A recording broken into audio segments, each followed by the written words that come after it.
Krampus, a film directed in 2015 by Michael Dougherty, is a horror comedy where a demon attacks a family a few days before Christmas. It's in that special category of films that aren't terribly disturbing for adults, but can make quite a horrifying impression on children aged 8 to 12. It's easy to compare this to films such as Gremlins, The Gate, Watership Down, or Santa with Muscles. While on the whole I enjoy this film, I'm always a bit hesitant to recommend it as eagerly as some of those others I just listed. Krampus leaves me with a bitter taste in my mouth, and it's entirely because of how the last 30 seconds of the film recontextualize the previous 90 minutes of screen time. To explain why, let's have a quick summary of the film's climax and resolution. Krampus and its minions have claimed every member of the Engel family, bar Max and Stevie.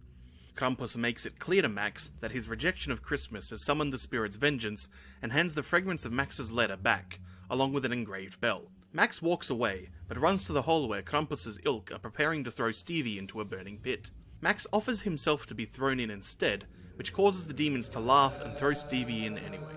As they prepare Max for the same fate, he gives a final, heartfelt apology. Krampus laughs, and into the fire and brimstone Max goes. Max awakens to discover it is the morning of December 25th, with no trace of previous events. The Engel family seems filled with Christmas cheer, and begin to give out presents. Max unwraps the engraved bell, and the entire family awkwardly halts and stares.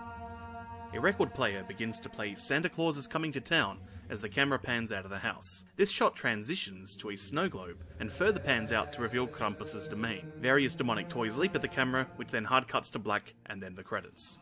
The song played in the final 30 seconds is a common refrain in American Christmas tradition. Its lyrics tell of a figure at Christmas who sees you when you're sleeping, knows when you're awake, and this fits with Krampus's role in the film as the negative reinforcement version of Santa Claus. The snow globes in its workshop take on a role similar to crystal balls.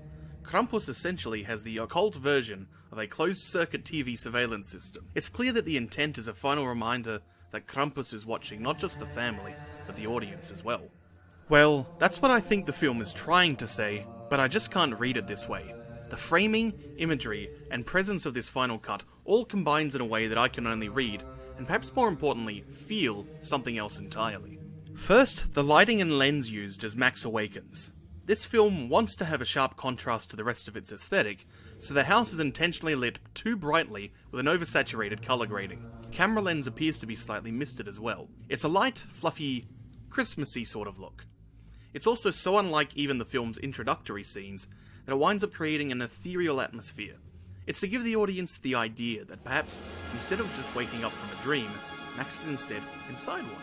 The rest of this sequence through to the 1,000-yard stairs that everyone gives the camera is great. The audience isn't sure if everyone has only just remembered the influence of Krampus or was playing up an act of Christmas cheer purely out of fear. The camera pans out of the house through the lounge room window. This creates a sense of voyeurism to the viewer. The audience has been looking in and violating a family's privacy. This, along with the music, firmly cements that Krampus is always watching. My problem with the shot here is the type of windows used.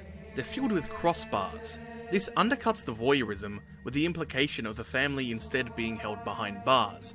Rather than a harsh admonishment enforcing a change in behaviour, there's an implication that they're now prisoners of Krampus. You could read this as a metaphorical prison of the mind, but the frame expands a little further to become a snow globe.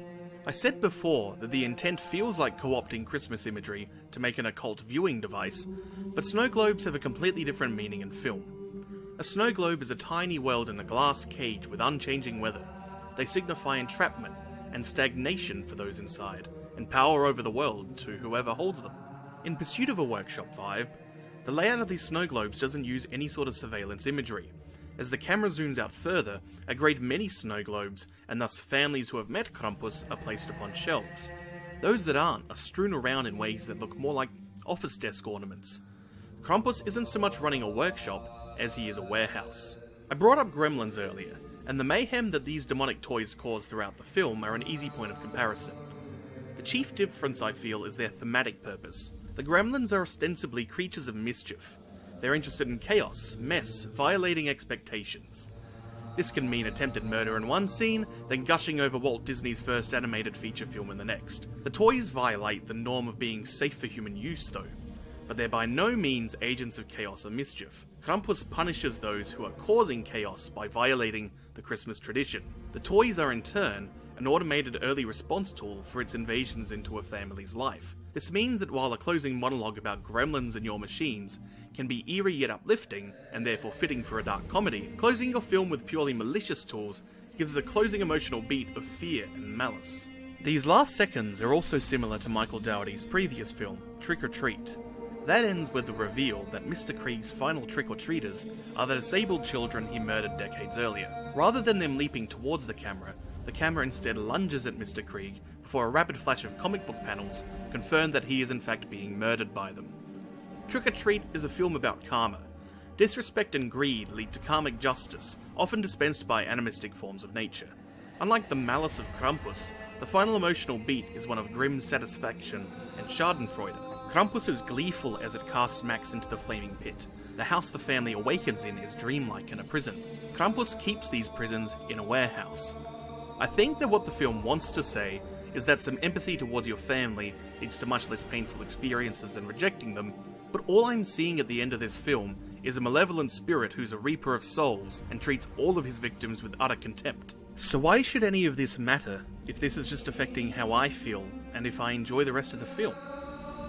Well, the conclusion to a text is one of the most important elements. It's the final chance to give context to what came before. It can firmly clarify the themes, message, and tone of a work. Most importantly, it causes your final emotional response. A film can leave you feeling excited, happy, melancholy, pensive, thoughtful. It can also leave you disappointed, irritated, or just plain grumpy.